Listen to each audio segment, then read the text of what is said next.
Maslek Info, le journal. Les titres du journal. Au bord de la faillite depuis plusieurs années, la Poste gabonaise inflige à ses employés un énième supplice de 3 mois de salaires impayés. Il y a le mois de décembre 2025, janvier 2026 et février 2026. L'État gabonais, visiblement victime d'escroquerie morale, avec l'alibi de la poussée d'Archimède vendue au sommet de l'État comme responsable des coupures intempestives de courant et de la rareté de l'eau potable à la pompe. Vous m'avez dit non, c'est un problème scientifique, la poussée d'Archimède. Guerre au Moyen-Orient. La France ne doit pas mettre son doigt dans cette affaire fondée sur un tissu de mensonges des États-Unis. Alerte la députée de la France Insoumise, Mathilde Panot. Que la France ne mette pas un doigt dans une guerre illégale qui a été décidée uniquement par Trump et par Netanyahou. À la faillite financière et au déficit managérial qui plombe l'éclosion de la Poste gabonaise s'ajoutent les conditions de vie et de travail plus que jamais rendues difficiles avec les retards de paiement de salaire qu'accusent les personnels depuis 3 mois.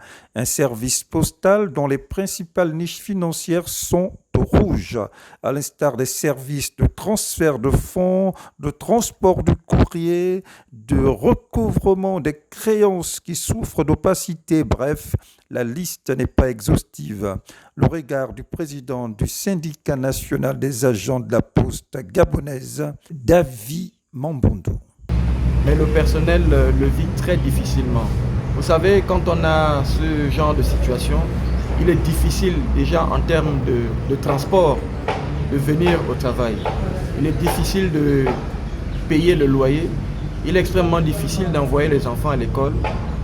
Et le plus dur, c'est se soigner. D'autant plus qu'aujourd'hui, nous n'avons même plus de couverture. Nous n'avons même plus d'assurance médicale. Et avec les problèmes de la CNAMGS, c'est un calvaire. Mais nous vivons certainement grâce à l'aide de Dieu et nous attendons beaucoup des plus hautes autorités, en tête desquelles le chef de l'État, pour qu'il puisse regarder cette situation avec beaucoup d'attention.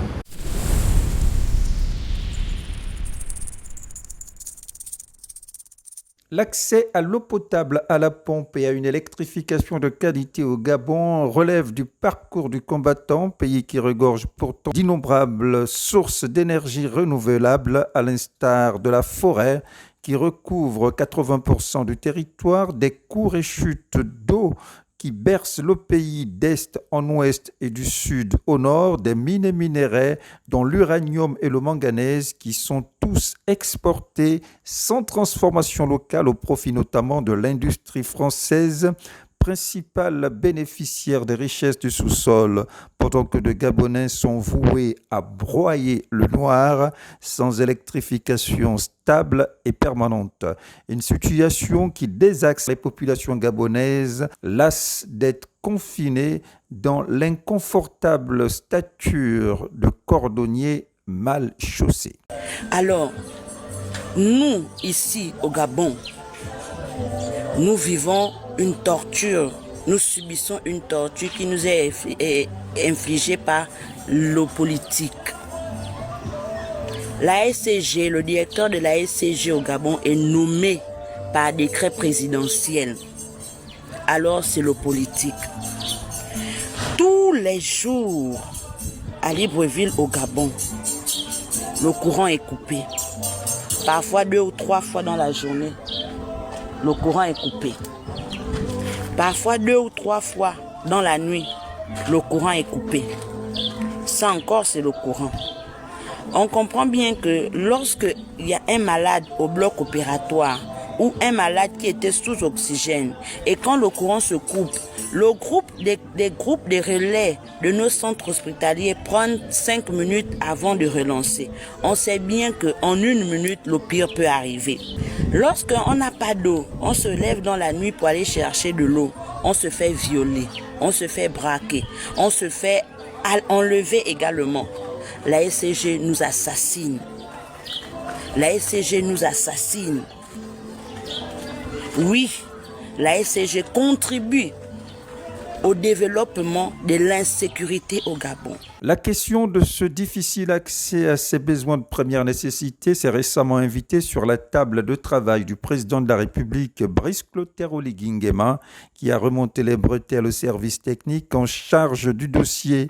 Des techniciens qui ont visiblement imputé la situation, tenez-vous bien, à la poussée d'Archimède, dont le lien de causalité peine toujours à être établi.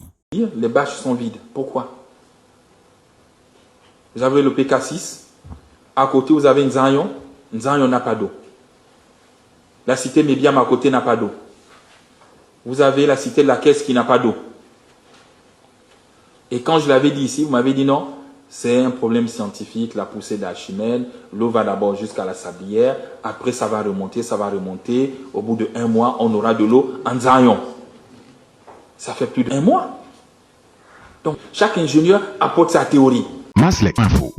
Le Gabon aux portes de la numérisation du permis de conduire, une numérisation qui devrait être effective d'ici à fin mars 2026, selon une annonce officielle faite par le ministre d'État en charge des Transports, Ulrich Manfumbi. Les permis de conduire délivrés avant l'entrée en vigueur de ce processus s'arrimeront à l'obligation de numérisation, naturellement sous conditions financières, en fonction de la catégorie de chaque permis de conduire.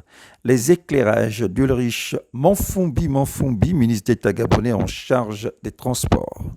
Le permis digitalisé est prêt à ce jour.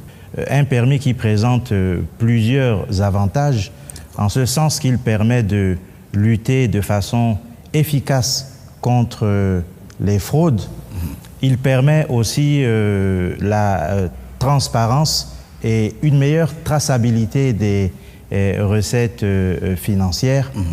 Ajouté à cela, il donne l'image, bien sûr, à notre cher pays, le Gabon, d'un État moderne et numérique, sans bien sûr oublier le fait qu'il permet de raccourcir considérablement les délais administratifs. Maslek Info.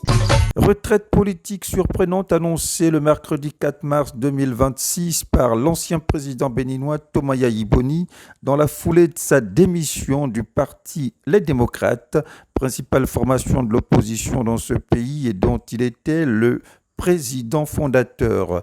Une démission du Parti des démocrates qui a été accompagnée quelques heures après de celle de son fils Chabi Georges Nadjim Yayi. Thomas Yayi Boni exhorte ses désormais anciens compagnons politiques à une gestion collégiale d'ici à la convocation du prochain congrès, tout en privilégiant l'unité. Maslek Info. Au Nigeria, levée de bouclier des conservateurs de l'église anglicane qui contestent l'élection d'une femme à la tête de cette organisation mondiale. Il s'agit de Sarah Mouleli, première femme élue archevêque par la Confédération mondiale anglicane. Une approche de genre qui semble choquer les mâles et conservateurs nigérians dont le nom du guide élu est incessamment attendu. Une désignation qui scellera la rupture d'avec la Confédération mondiale de cet ordre religieux.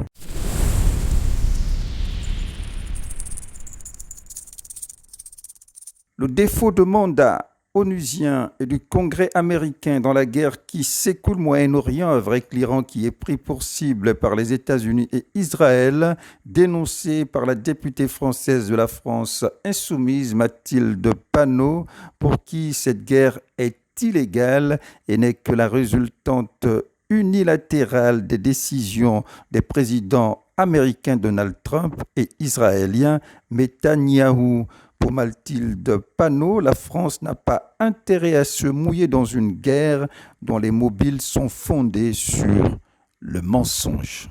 Puisque je rappelle qu'il n'y a pas de mandat de l'ONU, qu'il n'y a pas de mandat du Congrès, et que, y compris, seulement un tiers des Américains et des États-Unis soutiennent aujourd'hui cette guerre qui est une guerre illégale.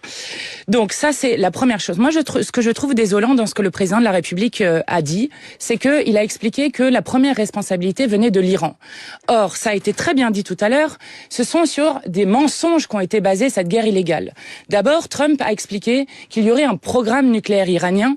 Or, hier, le directeur de l'Agence internationale de l'énergie atomique a réitéré qu'il n'y avait aucune preuve d'un programme nucléaire iranien allant vers la bombe atomique. C'est la fin de cette édition d'information. Merci de l'avoir suivi. C'était votre journal d'information sur Mazlek Info.